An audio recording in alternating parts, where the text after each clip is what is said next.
Pode ser que ela não puxe, né? Porque nada funciona sem chaminé. Mas olha aí, que chique. Olha lá em cima. Top das galáxias, tá vendo? Olha só. Show de bola. Aí. Show de bola.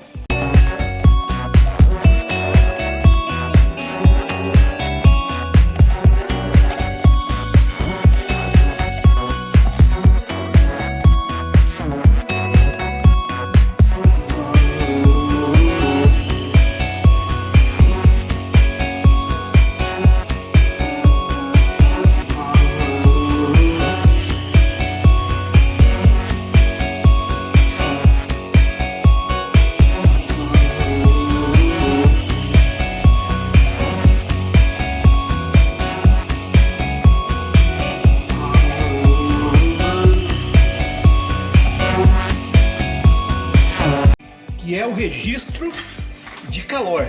Olha que bacana. Tá ouvindo o barulho lá dentro? Então, gurizada, aqui vai ser cortado.